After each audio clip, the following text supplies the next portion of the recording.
Does it sometimes feel like you are lost in a sea of the same messages, that everyone's talking about the same thing and you're trying to figure out how to stand out when there's lots of experts in your area?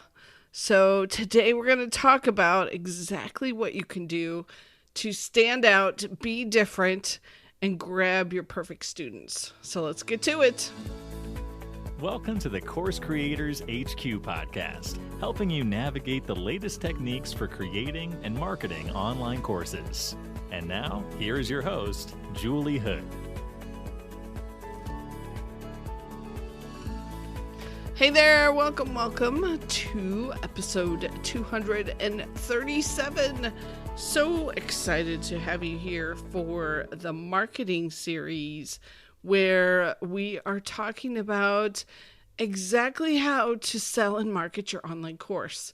And today I want to talk about how to stand out if you feel like you're in a very crowded market and there are a lot of similar offers and a lot of the same people offering the same thing, maybe at inexpensive prices. That part also grabs me sometimes, where I'll see folks that have similar things, but they're charging less. And so what do you do when it feels like everybody has a course on what you teach? And how do you deal with it? So yes, it is a very noisy out there. There are lots of new creators, but there is one very, very important piece of the puzzle that you have to keep front and center as you are thinking about this. It's not that the market is too crowded or that the messaging is too similar. That's not the problem. What really, really works, what makes you stand out, isn't necessarily the topic that you're talking about. It's not the topic, but it's your take on it, your stories, your energy, your unique spin around what you are sharing. And that only comes from your experiences. So it's always funny when people try to copy other people's stuff. It usually doesn't work, because they can't tell the stories and they can't explain it in the same way. Yes, maybe they can copy the specific phrasing or something, but it just doesn't come through as authentic. And people buy from the people that they connect with, that they feel are being authentic. So instead of trying to figure out and understand all of these different experts, I want you to just get specific and get personal, so that you talk about your journey, you say things that add you into the brand that you are talking about. Because when you show up with that level of authenticity, with a little bit of vulnerability around what has been challenging and difficult, and a very clear voice, the right people will feel it, and then they connect with you and they pick you. So it's not about being louder. It's about being more and more real about what you are doing, and being more specific, so that you want to make your message stand out because it's unique to you. And so in order to be completely authentic for this episode, I will tell you I've had AI helping with parts of this series to kind of help me with the main ideas, but then I'm adding in the stories, the specifics, the things that I've seen, the things that I've done, the things that have popped up over all the years that I've been online, so that you're getting those stories and that experience. And yes, AI was super helpful in helping identify some of these topics, but it couldn't be creative, and it didn't have the stories that I wanted to tell you or the things that I wanted to share with you. So it's not there yet. And it wouldn't be the authentic stories anyway if I just had it make up things. So I want you to get the real in the woods, in the weeds, those kinds of stories, and do the same thing with your audiences. So, first thing to share is a prompt that I wrote tonight that I wanted to kind of see, like, could this help with identifying some areas where you could be unique, where you could apply your stories? Are there some things that are missing, and what could they be? So just kind of a fun prompt to type into your favorites, AI, ChatGPT, whatever.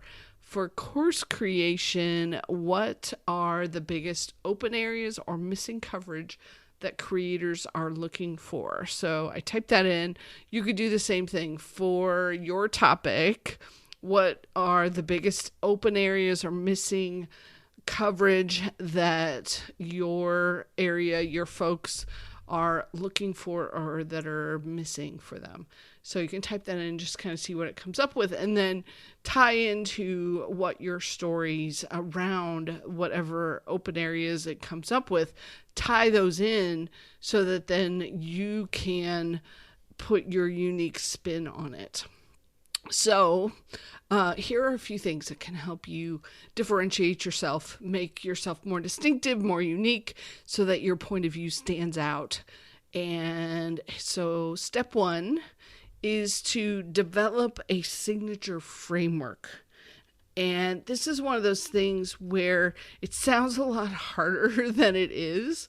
So basically what I want you to do is think about what are the steps that are in your process when whatever it is that you're teaching. What are those unique steps, and can you give it a unique the steps that are similar for every person? That becomes your framework, and then you give it a unique name. So for example, I have 24-hour course creator. That's the unique name for the framework that I have around helping people get their first courses up and running. So you can do something similar to that, create your own framework and give it a unique name. And that gives your expertise a way to be memorable and a way to talk about it, and the terminology and the vocabulary that stands out. So that's step one. And then step two is to think about what kinds of markets are emerging, or what kinds of areas are coming up that are places where you can really focus in and jump on, and things that you can be unique with. So this requires you to kind of have an idea of what's going on in your industry, so that you're following some of the new things that are happening. Maybe you're following other industries outside of yours, and you can sort of see how to apply them. So find some ways that you can specialize because it's something specific that people are super interested in. That's step two. And then step three, make sure you're not just sharing successes. Make sure you're also sharing the failures and the lessons and the hard parts along the way. That kind of goes back to sharing those stories. When you can share honestly what has happened and what's been working or hasn't been working, then you stand out even more authentically. And I like to do that on the back end, not when you're in the middle of it. I remember an expert saying this once, and I thought it was really smart. It was, when you're in the middle of it, it's really hard to pull out the lessons for people who are listening to you.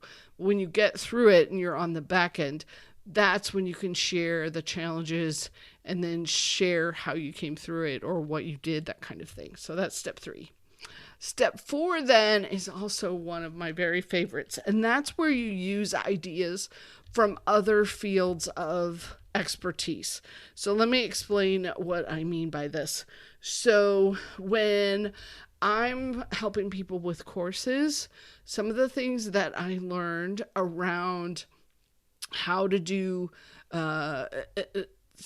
audits, and when I was working with accounting folks, really comes in handy because there was a precision and a way of looking at the numbers that was very unique and not something that most course creators have. So that was a unique expertise that I could pull in to course creation. Same kind of thing with some of the computer science skills that helped me really think about how to put together a course logically. It was very similar to how you put together a program logically.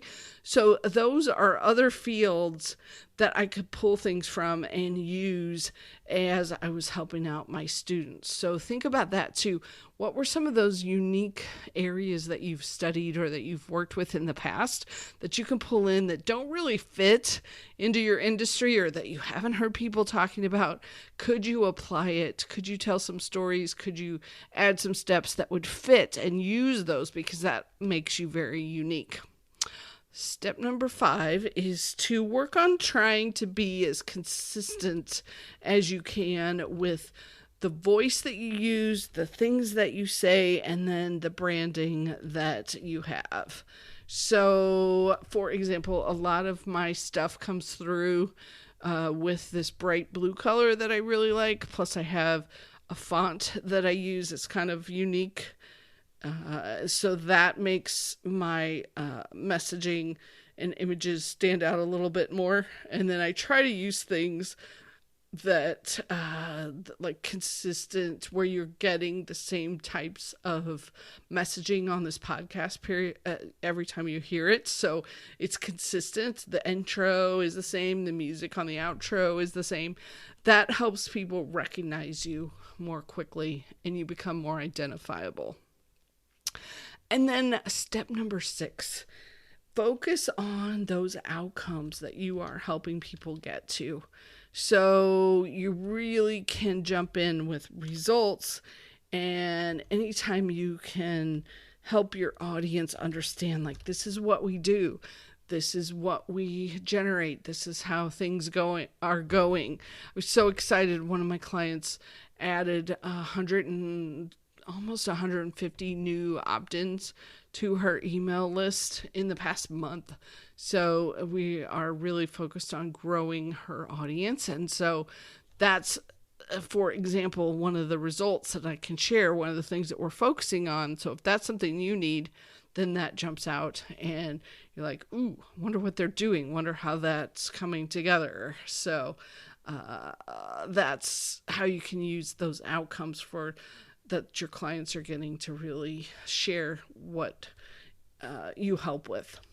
And then the last one is figure out how can you participate in industry discussions, or maybe it's specific summits or specific places where you can be part of the discussions for your industry.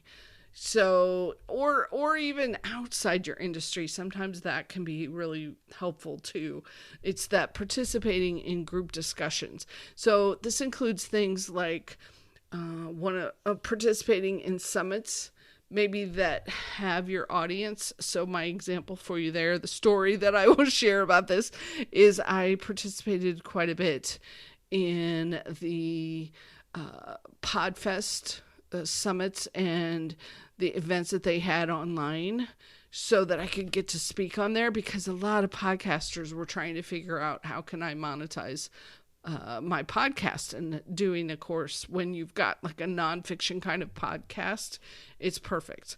So that was a way where I could be part of those discussions and contribute. Plus I was doing a podcast, so I had opinions about how things should be done and what you should be doing. So it fell into place pretty nicely. So figuring out ways where you can participate in those discussions, or maybe you are the one actually leading the discussions. So you're doing a summit, or you're doing a giveaway specifically for your audience, where you're pulling together different points of view and putting it into one area for people in your industry to gather and to read or to learn or to hear from you. So we did one last year when we did the Course Profits workshop. I pulled in a bunch of experts to have their expertise they talked about, and then we put it all together in one big audio format so they could listen in on the discussions. So any way that you can do that shows how you are an industry leader and how you are helping shape the conversations that are happening. So you can see we're going to combine kind of a unique set of your skills, your stories, your perspectives, your personality, and all of those things are things that other people can't replicate. They're unique to you. So it makes your messaging stand out, and it also makes the right people connect with you. So the ones that are the perfect students, the ones that are the most interested in what you're doing, they hear from you and they're like, okay, he is the perfect person to help me solve this current challenge. Alrighty, so that's what I wanted to share with you this week. Don't worry about it. If there are lots of people in your area, you're going to use your own unique framework, your own unique stories, your failures and lessons learned, the ideas you have from other fields, and you're going to use those and make those unique so that you stand out in a sea of sameness. So, all right, have a wonderful week. Go play with that prompt that I gave you to see what kinds of things ChatGPT comes up with for you as far as the biggest open areas or missing coverage that creators could that your folks are looking for, that you can help solve and transform your audience with. All right, take care, have a great week, and I'll catch you on the next episode. Thanks for being here.